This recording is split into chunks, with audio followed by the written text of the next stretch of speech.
Long time no see, this is YouTube Medical University. This may be sudden, but do you think that dementia just happens without any particular cause, or that it's inevitable because of genetics? According to a report published in 2020 in The Lancet, one of the most authoritative medical journals in the world, about 40% of the causes of dementia are not genetic factors, but things that we can change in our daily lives. And it concludes that 12 factors account for this. Dementia is no longer seen as just fate or bad luck. With proper measures, it can be prevented, delayed, or slowed. Globally, it is now recognized as a disease that can be modified.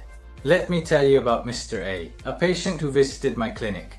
Mr. A, who was in his 60s, was very health conscious after retiring because he didn't want to develop dementia. He walked 10,000 steps by himself every day without fail. Not only that, but he also solved crossword puzzles in the newspaper and even took supplements that were said to be good for the brain.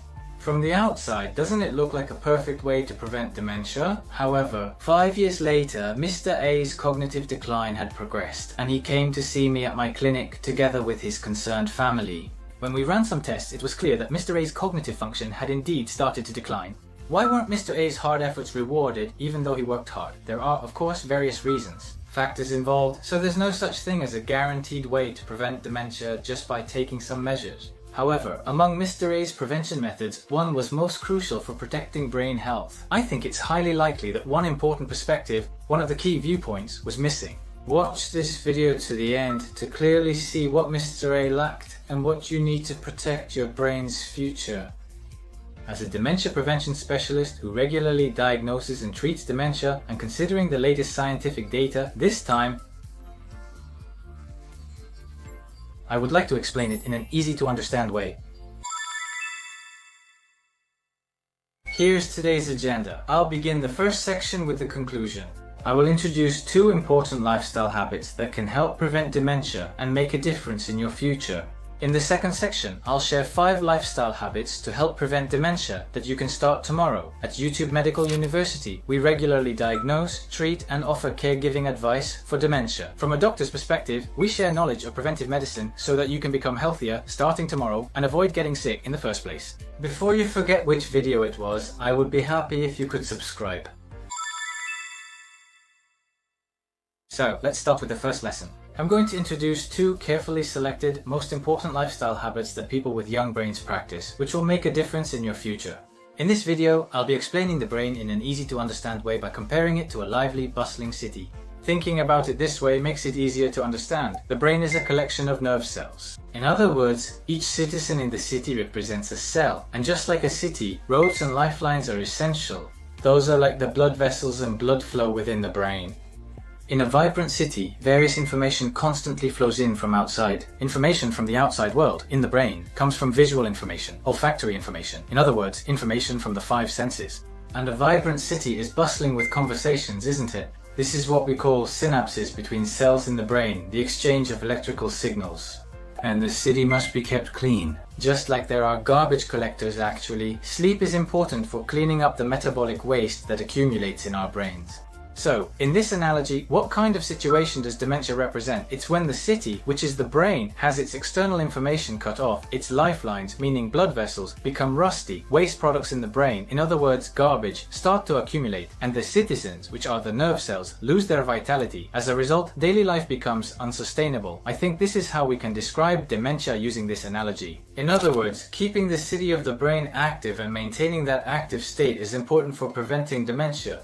How can we keep a city-like brain where information flows? There are many citizens, outside interaction, garbage cleanup, and lifelines stay in good condition. Here, I will introduce 2 particularly important habits. Here are the 2 key lifestyle habits for people with youthful brains who are less likely to get dementia. First, value input from the 5 senses. In other words, in a city, that would be places like ports and airports. It's recently been discovered that taking in information from the outside is important for protecting the brain. Among the 5 senses, the ears are especially important. Making sure to maintain your ears is very important for preventing dementia. According to a certain study, leaving hearing loss or poor ear condition untreated is actually the most important preventable factor for dementia. There are even papers that have reached this conclusion. In a large-scale clinical study targeting elderly people in their 70s and older, those with hearing loss who used hearing aids had about a 48% lower risk of developing dementia after 3 years compared to those who did not use them. In outpatient clinics, I sometimes receive consultations from families saying that their father has become stubborn recently, but sometimes it's simply because difficulty hearing has made conversations troublesome, which leads to frustration.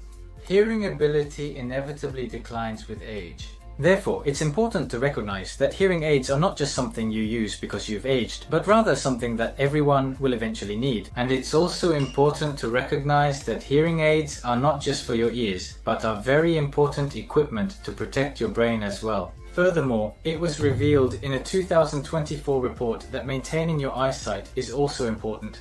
It has been found that leaving poor eyesight uncorrected is actually a very important risk factor for dementia. That makes sense, doesn't it? When your eyesight declines, you stop reading, can't see people's expressions, conversations get harder, and leaving the house becomes difficult. In other words, it's like the airport in the city of your brain has been shut down. No information comes in from the outside world, so there's no stimulation. Therefore, cognitive functions are more likely to decline. It's important to realize that using ill-fitting glasses or leaving cataracts untreated affects not only your eyes but also your brain. Maintaining clear vision and delivering plenty of information to the brain is important for preventing dementia. And it's becoming clear that our sense of smell is also important. In fact, commercial tests have been developed that check your sense of smell to see if there is any decline in cognitive function. There are even reports that people who performed poorly on smell tests had twice the risk of developing dementia 5 years later compared to those who did not. Why are dementia and sense of smell connected? When dementia develops, the brain area affected first is near the region controlling smell. This is why smell often declines early in Alzheimer's type dementia. And as it becomes harder to sense smells, it also becomes harder to taste. So in the early stages of dementia, you may notice changes such as a reduced variety of dishes someone cooks, or the taste of their cooking changing. And when the sense of smell declines, people lose the enjoyment of eating, which can lead to a loss of appetite. As a result, their nutritional status worsens, they lose weight, their legs and back become weaker, and they stop going out of the house. Reduced stimulation can lower cognitive function, creating a vicious cycle. There aren't many ways to restore the sense of smell, but just by checking if your sense of smell is declining, if your variety of dishes is decreasing, or if flavors are changing, being aware of these things can help you notice, wait, maybe this is dementia. That's why I wanted to share this with you. Here are the 2 top lifestyle habits of people with youthful brains who are less likely to develop dementia. Here is the second. It's the habit of keeping the brain's communication active by connecting with others and engaging in society. As a doctor, I'm convinced that this is the most important thing, and I practice it myself in my own activities. Once a month, in a community in Hokkaido, I open a space called the Living Health Room, where anyone can drop by at any time for free. Although it's called a health room, it's not just about talking about illnesses. It's a space where people can simply have tea, eat snacks, enjoy conversations, experience group exercises together, and refresh themselves. We value communication and the warmth of human connection in this space. Here, people who have been diagnosed with dementia and those who haven't naturally coexist. A certain man who participates here said this: "When I go to day service, I'm treated like a patient, so I don't want to go. But here, I can just be myself. Everyone talks to me as an equal, and that makes me happy," he said. Whether you have dementia or not, it's very important to interact with others in your own way. According to one study, people who go to exercise groups but actually just talk with others instead of exercising, and people who don't go to exercise groups and just exercise alone in silence, the surprising result was that those who exercised alone had a higher risk of needing nursing care in the future. Of course, exercise is important, but I think this study shows just how important it is to interact with others. It's said that being socially isolated or cut off from others carries the same health risk as smoking 15 cigarettes a day. It's become clear in recent studies that simply having fewer social connections itself increases the risk of dementia. And while it's not good to force yourself to participate, it's been found that willingly trying to talk to people you don't usually speak with and creating new social connections is actually important for keeping dementia at bay. For that reason, it may be important to create a society where anyone, whether they have dementia or not, or whether they have a disability or not, can participate equally and easily. I've previously discussed the social model of dementia, which can be a challenging topic. Check the video description or comments if interested. In this session, I'll discuss the 2 key lifestyle habits for preventing dementia. It's about the 5 senses and caring for your ears, eyes and nose. Second, I discuss the importance of connecting with others. So, in the second period, I'd like to explain in more detail what you should keep in mind regarding exercise, diet and lifestyle habits to help prevent dementia. Here are 5 habits to help prevent dementia. The first one is this, just a little bit of walking. Comparing the brain to a city, it's like the city's roads. It means we should exercise to keep our blood vessels flexible and healthy. Puzzles like crosswords might also be effective, but when it comes to preventing brain aging, it's actually said that exercising is the most important thing. For those who smoke, quitting smoking is said to be just as important, if not more important than that. Actually, doing aerobic exercises like walking is expected to increase a substance in the brain called brain-derived neurotrophic factor, which helps grow and regenerate brain nerve cells. And what's more, it's even said that it might increase the volume of the hippocampus, which is the part of the brain responsible for memory. You can really expect great effects from this. People often say you should walk 10,000 steps a day, but I think many people find it difficult to walk that much. How about just adding 1,000 more steps to your current daily routine? About how many steps do you take in a day? The average number of steps for Japanese people is about 5,000 to 6,000 steps. At the very least, how many steps should you take to reduce the risk of developing dementia? In fact, there is data showing that taking as few as 3,800 steps can lower the risk of developing dementia. So, for those who spend most of the day sitting and don't even reach 3,000 steps a day, please try to increase your steps by at least 1,000. 1,000 steps is about 10 minutes of walking. If you haven't been walking much lately and have been staying at home, for those people, even just walking 5 minutes out and 5 minutes back might be effective, so please give it a try. 5 habits to prevent dementia. Second, get quality sleep. I mentioned that waste accumulates in the city, right? Please think of sleep as what collects and removes that waste. There is data showing that for every hour less of sleep, brain atrophy, that is the brain shrinking, progresses. It is said that the most appropriate amount of sleep to prevent dementia is about 7 hours. It's not good to sleep less than this, and on the other hand, it's also been found that sleeping too long, like more than 10 hours, is also a risk.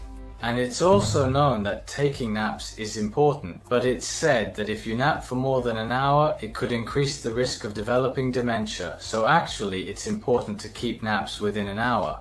In the past, I've made YouTube videos about proper sleep habits to prevent dementia and the surprising relationship between naps, coffee and dementia.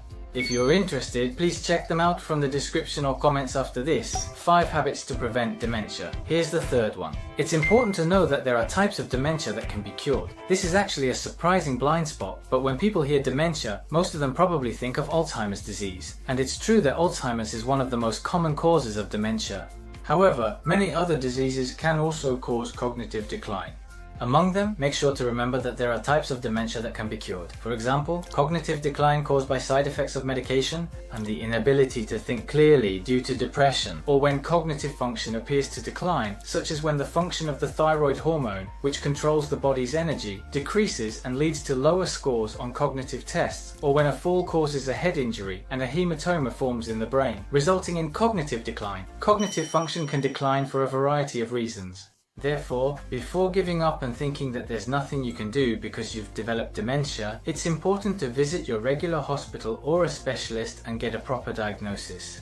However, there may be family members who feel that it's difficult to get their loved one to go to the hospital. We offer dementia care videos. Interested? Check them out in the description. 5 habits to help prevent dementia. The fourth one is this, a well-balanced diet. There is no definitive evidence that eating this will prevent dementia, but there is no solid evidence for any specific food. However, it has recently become clear that eating a well-balanced diet is important.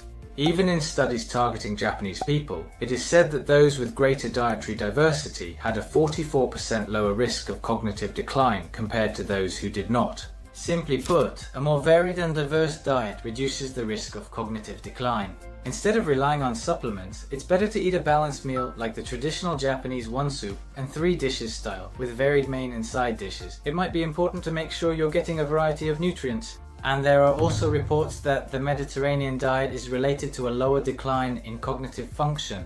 The Mediterranean diet refers to the cuisine of the warm Mediterranean region, focusing on olive oil, vegetables, fish, and beans. It also recommends limiting dairy products and red meat. It might be difficult to incorporate everything, so how about making small changes, like eating one serving of soy products a day, which are familiar to Japanese people, or increasing the frequency of eating fish by once a week? 5 habits to help prevent dementia. The 5th is to take a new step and try something new. By watching videos on television or YouTube, rather than just absorbing information, try something new, leave a comment, even a single word, or reply to someone with, "I think so too." Be more active in your engagement. Actively trying to learn is important for stimulating your brain, not just being passive. There's also an interesting report that shows when elderly people start using social media or so-called social networking service, it is linked to a lower risk of dementia. Don't just say, "I'm too old for smartphones," but rather, it might actually be important to take on new challenges and step into new worlds. What did you think? As I mentioned at the beginning, Mr. A, who quietly exercised and did crosswords to avoid developing dementia, still ended up with dementia. I think you now understand why that happened and what perspective was missing. For Mr. A, interacting with others may have been important. Your brain's future isn't determined by fate or something you must simply accept. If you see from this video that some causes can be fixed, I'd be truly happy. After watching this video, I'd appreciate it if you could choose at least one thing you can do yourself. For example, scheduling an ear, nose, and throat doctor visit for a hearing aid, getting new glasses, meeting someone, or walking an extra 1,000 steps daily. Share in the comments what you think you can do. It was a long video, but thank you for watching until the end. From now on, I will continue to share information clearly and responsibly from a doctor's perspective. I'd be happy if you subscribe to the channel so you don't miss any new videos. See you in the next video.